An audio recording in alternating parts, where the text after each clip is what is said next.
Welcome to Smart English Coach Podcast. Let's improve your fluency together, one real conversation at a time.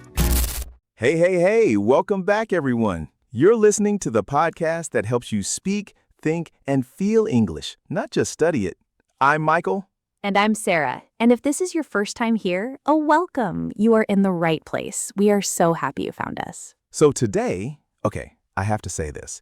Today's topic is one of my personal favorites. We're going to talk about dreams and goals. Oh, yes. And before anyone thinks, this is just motivational stuff, no. We are going to go deep today. Real talk, real stories, real English. Exactly. And here's the thing. Talking about your dreams and goals in English, this is one of the most useful, most natural things you can do in a conversation. Whether you're at a job interview, talking to a new friend, or even just thinking in English. You need this vocabulary. You need these expressions. And today, Michael and I are going to model exactly how native speakers or fluent speakers talk about their dreams, their goals, their fears, their hopes. So stay with us. Don't go anywhere, because we promise, by the end of this episode, you're going to feel something. And you're going to learn something. Let's go. Okay, Sarah, let me start with something a little bit philosophical. Michael is going deep already. Just a little. So, what is a dream? Like, how do you define it? Because I think a lot of people confuse dreams and goals.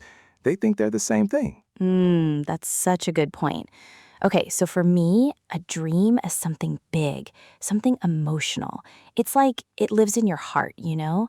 It's not just something you want, it's something you feel pulled toward. Yes, pulled toward. I love that expression. Feel pulled towards something. When you feel pulled towards something, it means something is attracting you, drawing you in like a magnet. Exactly. And a goal is more practical. A goal has a plan, a timeline, steps. A goal is the road toward the dream. Oh, I like that. So the dream is the destination and the goal is the GPS? Yes, exactly. The dream is the destination. The goal is the GPS. Michael, that's actually really good. I have my moments. But seriously, a lot of people have big dreams and zero goals. And some people have lots of goals, but no real dream behind them. And both of those situations feel empty, right? So true. If you have no dream, no deep reason why, then your goals feel hollow, like you're just going through the motions. Going through the motions. Okay, Michael, I want to ask you something very personal. What did you want to be when you were a kid? Like, little Michael, what was his dream? Oh, gosh. Okay. So when I was about 6 or 7 years old, I wanted to be an astronaut. Of course you did. Everyone does at some point, right? I was obsessed with space, the stars, the moon. I used to lie on the grass at night and just stare up. And I remember thinking, I'm going to be up there one day. That's beautiful, actually. And then when I was about 10, I switched. I wanted to be a soccer player, a professional footballer. The astronaut dream didn't survive. It did not. Physics class happened and goodbye space. So what happened to the football dream? Also gone. Turns out, wanting to be a footballer and actually having the talent, those are two very different things. Okay, so what about you, Sarah? Childhood dream? Okay, so I wanted to be a writer, like a novelist. I wanted to write stories that people would read on the beach or on a long train journey. I wanted to write the kind of book that you can't put down. A page turner. Yes, a page turner. You know that expression, right? A page turner is a book so exciting, so gripping, that you keep turning the pages because you can't stop reading. I love that. So you wanted to write page turners. And did you? Well, I write podcast scripts now. That counts. I mean, sort of. But honestly, I never let go of that dream completely. I still journal, I still write short stories. The dream is still alive, just in a different shape. Oh, that's such an important point. Dreams don't always die. They transform.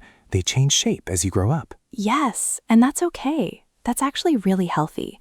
Because the dream you had at age 7, that was based on the world you understood at 7.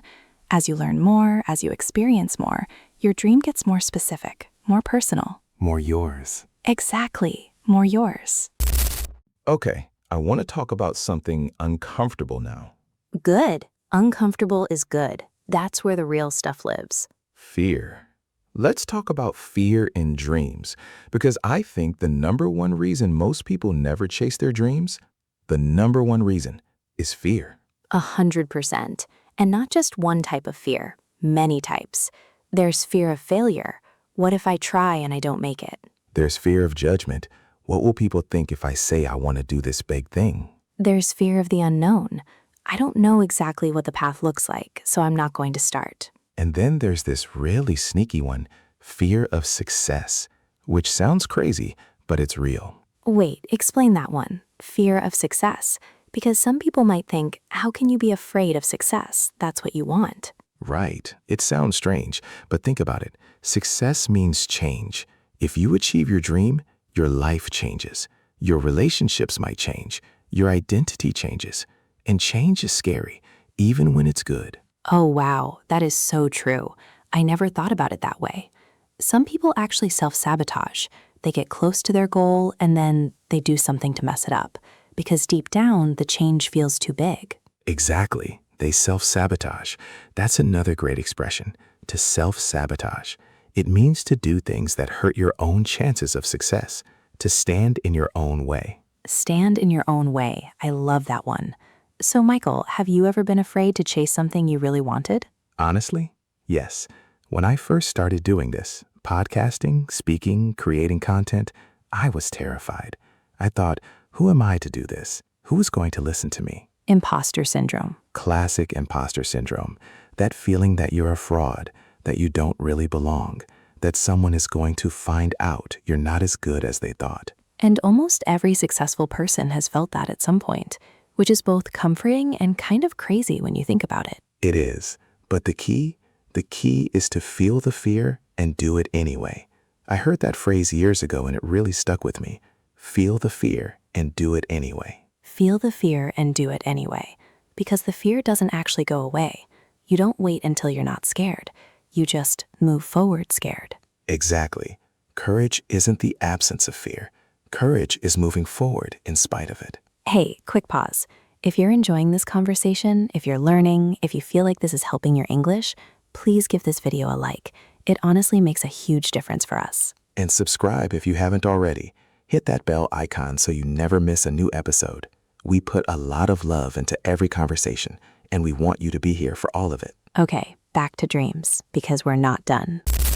All right, so we've talked about dreams, we've talked about fear. Now let's get practical. Let's talk about actually turning a dream into a goal. Yes, because this is where a lot of people get stuck. They have the dream, they can describe it, they feel it, but they don't know how to take the first step. So here's something I always say. There's a big difference between a wish and a goal, and the difference is a plan. Say that again. A wish plus a plan becomes a goal. A wish without a plan stays a wish forever. Okay, I love that. A wish plus a plan becomes a goal. So, for example, let's say someone's dream is to speak fluent English, right? That's a dream. Maybe it's emotional, it's big, it feels far away. Perfect example. So how do you turn that into a goal? You make it specific, you make it measurable, you give it a deadline. Specific, measurable, deadline. Okay, instead of I want to speak fluent English someday, you say, I want to have a 10-minute conversation in English without stopping by the end of this month. And to do that, I'm going to practice speaking for 15 minutes every day. That's a goal. That's concrete. That's something you can actually do. Exactly. And here's the thing. You don't need to know the whole staircase. You just need to see the next step. You don't need to see the whole staircase, just the next step. That's actually a famous quote. Martin Luther King said something like that, right? Yes. He said, you don't have to see the whole staircase. Just take the first step. And it's such perfect advice. Because big dreams can be paralyzing if you look at them all at once. Paralyzing. Great word. If something is paralyzing, it freezes you. It makes you unable to move, like a deer in headlights. Like a deer in headlights. Now that's a great idiom. Imagine a deer, a beautiful animal, standing in the middle of a road at night. Let's talk about consistency, because I think this is what separates people who achieve their dreams and people who don't. 100%. Consistency is everything. Doing something once doesn't change your life. Doing something every single day That changes your life. There's this idea, I love it. Small daily actions compound over time, like money in a bank. Every little thing you do adds up, it accumulates. Yes, that's such a powerful way to think about it. If you read 10 pages of a book every day, at the end of the year, you've read over 30 books. Wow, yeah, 10 pages a day sounds like nothing, but over time, it's enormous. And it's the same with English learning. 5 new words a day, 15 minutes of listening practice, 1 conversation a week. These small things, they feel small in the moment, but they add up. And here's the key. You have to be consistent, not perfect. People give up on habits because they miss one day and think, well, I've already ruined it. I might as well quit. The all or nothing mindset. Yes, all or nothing. It's like if you drop your phone and it gets a small crack, you don't say, well, it's cracked, I'll just smash it completely. No, you protect what you have left. That is such a perfect analogy. You miss one day of practice? So what? Pick it back up the next day. Progress is not linear. Progress is not linear. Repeat that. Progress is not linear. It goes up, it goes sideways, sometimes it goes backward. But the overall direction, if you keep going, is forward. I think that's something a lot of learners need to hear. Your English won't improve in a straight line. Some days you'll feel confident and fluent. Other days, I want to share something personal if that's okay. always. A few years ago, I had this dream of doing something creative with my life, but I was working a job that was fine, safe, stable, and everyone around me was like, Sarah, why would you leave a stable job? That's crazy. Ah, yes. The voice of the sensible people. Exactly. And I listened to them for a long time. I kept telling myself, not yet. When I have more money, when I have more time, when I'm more ready. When I'm more ready. Oh, that one is deadly because you are never going to feel totally ready. Ready is a myth. Ready is a myth. And I kept waiting and waiting. And one day, I remember it clearly.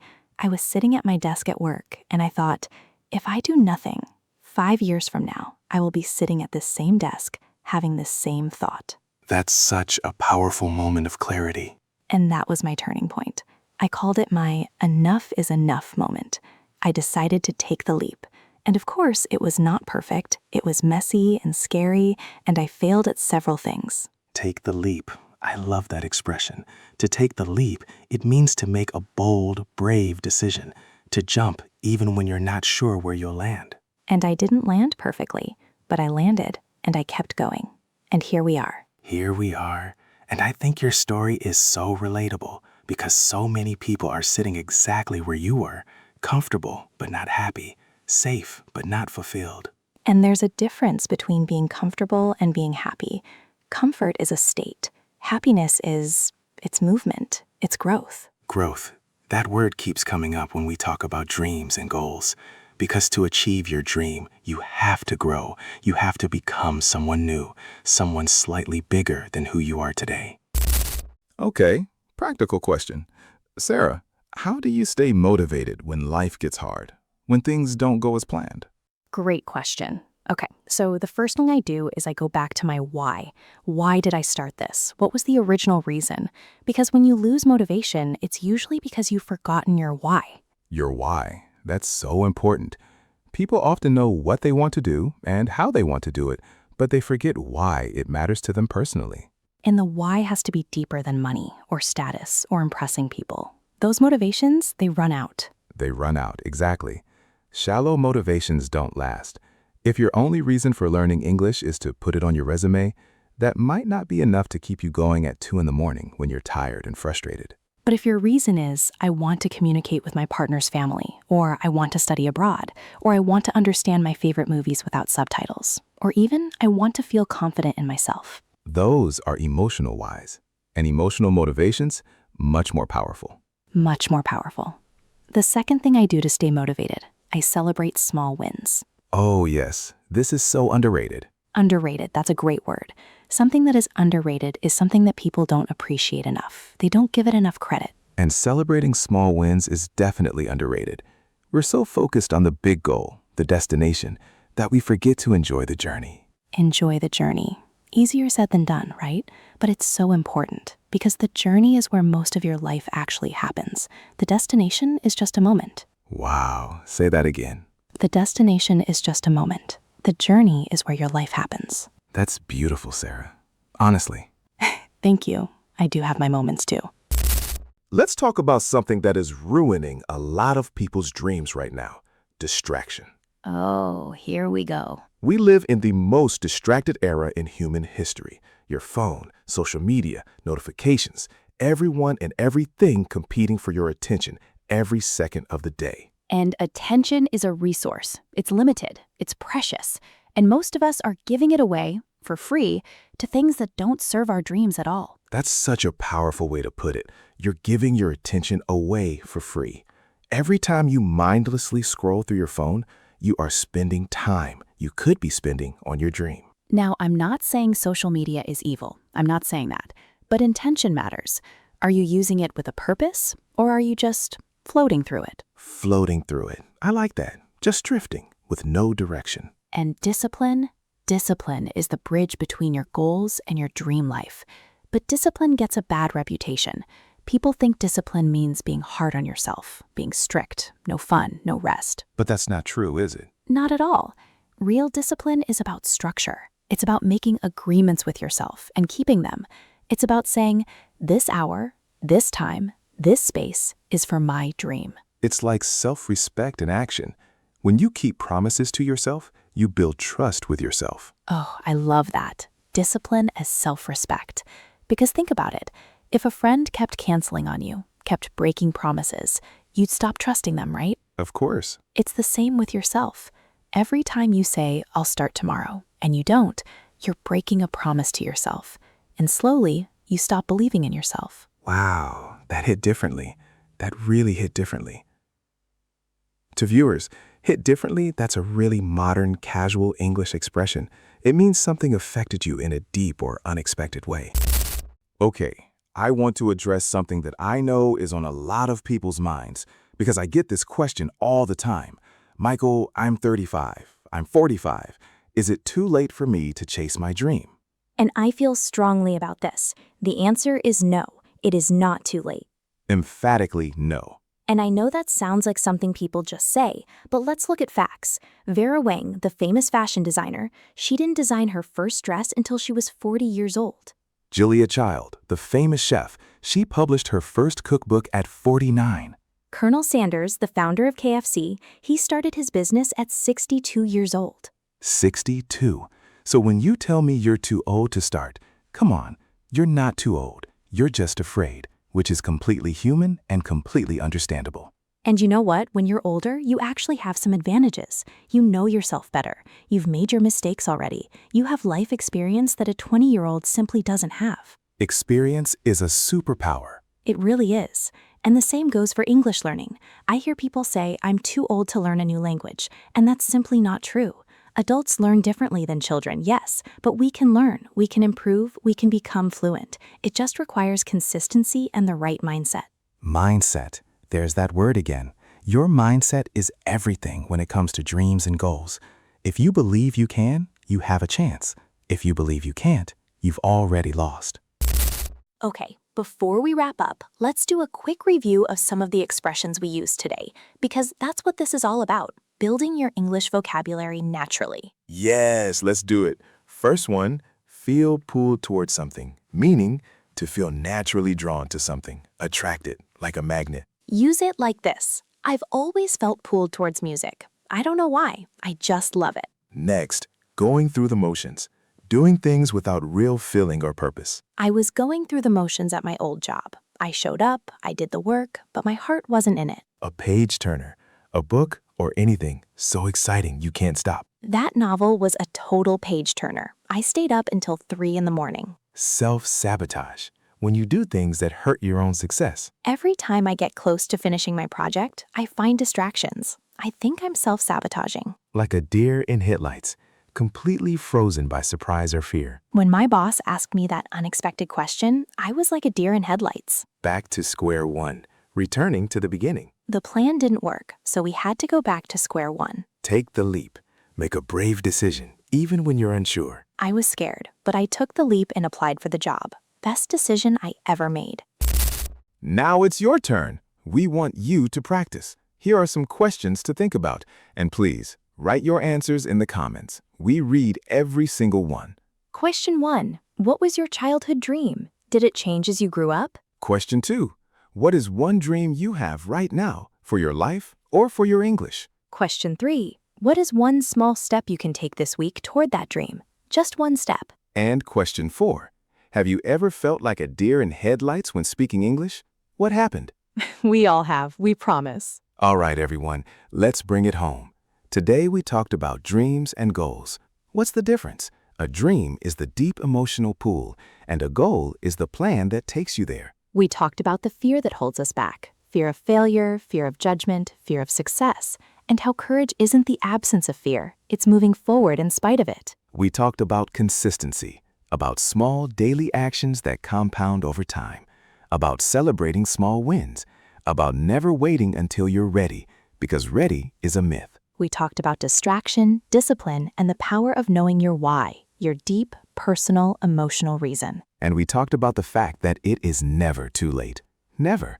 No matter where you are, no matter how old you are, you can start today. You can take one step today. Even if that one step is just listening to this podcast, that's a step. You showed up. That matters. It really does. So tell us in the comments, what is one dream you have, and what is one small step you will take for it this week? We genuinely love hearing from you. Your stories, your dreams, your progress, they inspire us every single time. And if this episode helped you, share it. Send it to a friend who is learning English. Send it to someone who needs a little push today. You never know whose day you might change. Don't forget to like this video, subscribe if you haven't, and turn on the notification bell so you never miss us. We'll see you in the next episode. Until then, keep dreaming, keep planning,